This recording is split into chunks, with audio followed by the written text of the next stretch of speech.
Mega love shout out. Good afternoon mga kakabsat. Maling napindot natin. Dapat sound kon yun. Bakit 30 seconds? Shout out sa mga kasama natin. Nandyan si Deborah G. Good afternoon, kabsat. Deborah G from Hong Kong. Huwag na natin paligoy-liguin to. Puntahan na natin yung topic natin ngayon, mabsat. Naku pa, Jinggoy! Ano mga kakabsat? Kabado sa Jinggoy ngayong araw. Malay natin, no, mabsat, no? Mayroong pasabog na mangyayari. Naku po, yung PNP, mga kakabsat, handang-handa na. No? Para aresto itong si Jinggoy sa kanyang kasong plunder. Huwag natin patagalin to. Putungan na natin dito. Ito, meron siyang statement dito, mabsat, no? Statement of Jinggoy Estrada. Hinahabol nila ngayon ito, mabsat, no? Statement of Jinggoy Estrada. I-hears to.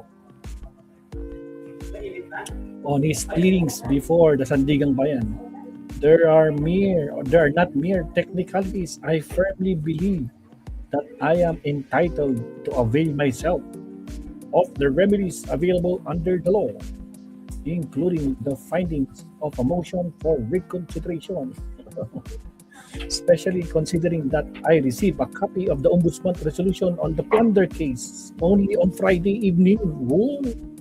So meaning, no, Friday evening lang niya nakuha yung plunder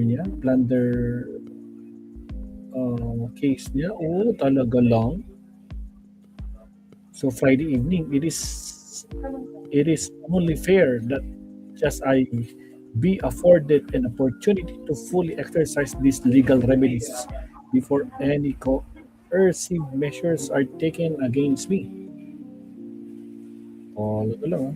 Hindi ito pag-iwas sa pananagutan sa batas, kundi pagtindig sa aking karapatan. Wow! At sa due process. Wow! At sa pagkakataong maihain at maiparinig ang aking panig sa tamang paraan. Buo ang aking loob na harapin ang kasong ito at patunayan na walang katotohanan ng mga ibinibintang magas. Diba? Wala daw katotohanan yung mga ibinibintang sa kanya, mga kabsat. Bigyan daw siya ng due process. Lahat naman kayo, binigyan naman kayo ng due process eh. Pero ito guys, may sinasabi ang PNP. Pakinggan natin.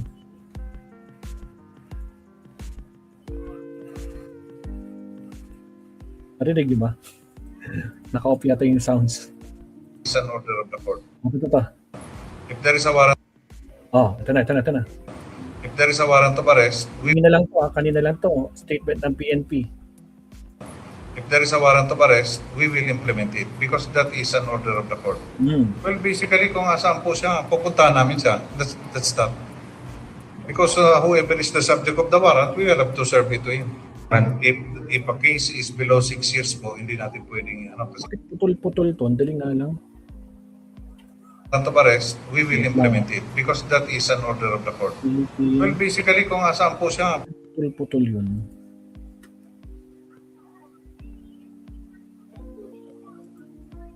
Ito yung buo. Jojo, 50. Hindi yan. Saan yung PNP? Press con kanina, ito ba yan? Yes, pwede. Sabi nga, PNP. Press con. Wait lang, mabasa tayo.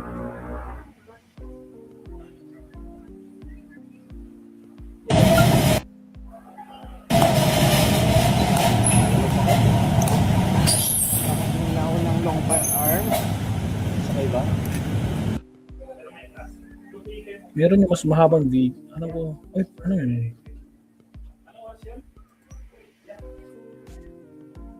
Daming baril. Ilan ang baril nito? Diyos ko po. Jinggoy Estrada. Hindi lumalabas.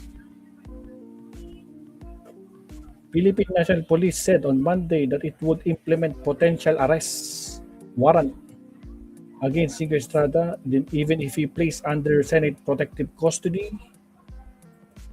Ano sinabi dito? Wait lang. Yung video putol-putol. Pero for the meantime, ito muna. Tingnan natin to.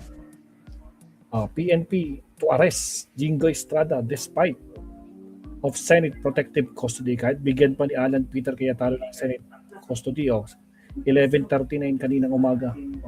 Parang 1 hour ago.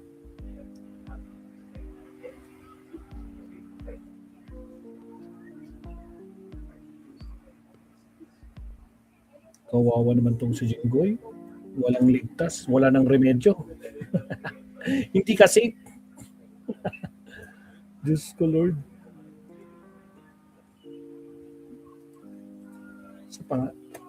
Balik tayo. Balik. Putol-putol yun eh. Maganda sana yung message dun eh.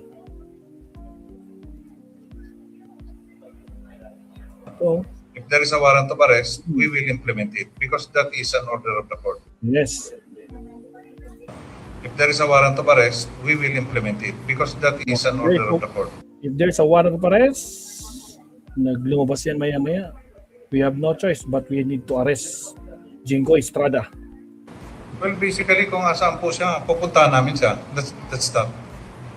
Because whoever is the subject of the warrant, we will have to serve it to him. Yun. And if a case is below 6 years po, hindi natin pwedeng, kasi while in session. That's the law. But if it's above, we will have to implement it. Yun. If there is a warrant of arrest, we will implement it because that is an order of the court. Pinutol-putol nila yung highlight. Dapat yung buo eh. Well, basically, kung asaan po siya, pupuntahan namin siya. That's that. Because whoever is the subject of the warrant, we will have to serve it to him. And if a case is below 6 years po, hindi natin pwedeng, kasi while in session. Anong update pa kay Jingoy? Tingnan natin. Last. Jingoy. Well, basically, kung asaan po siya, pupuntahan namin siya. That's that. Because Kawawang Jingoy, mga kapsat. Aarestuin talaga, no? Diyos ko po. Walang ligtas yung Jingoy Estrada. Statement of Jingoy in anticipation. Okay. Si Batang Helmet. Hoy, Batang Helmet, hello. Pare-pares na statement. Jingoy, question plunder graph wraps in omnibus motion. Just in. Come of Senator Jingoy formally challenge the issue once. Uy, kanina lang to May video ba to? Ay, walang video. The camp of Jingoy Estrada has formally challenged the issuance of warrant of arrest against him for plunder and graft charges through the filing of omnibus motion ad cautelam. Natuloy naman, ad cautelam before the Sandigang Bayan 2nd and 5th Divisions. We are asking the court to closely examine the allegations against Senator Jingoy Estrada and determine whether the supported by facts, said lawyer. Australia clarifies that the filing is separate from the urgent motions submitted Friday morning seeking for withdrawal of the arrest warrant against the senator. Wala na. Tapos na ang kuhan. Well, kung andyan yung warrant, ano bang mandate ng NBI, we have no choice but to enforce the warrant of arrest. As long as the warrant is valid and legal, so we will enforce it. Nako, problemado ka rin pa. Hindi lang pala sa PNP, pati sa NBI. Paano sir pag nag-seek siya ng sa Senate? I think it was already been settled kasi si Senator De Lima, si Senator Trillanes noon, di ba? Well, kung andyan yung warrant, Faktay ka talaga. Bato nila sa pati pala NBI. Shout out.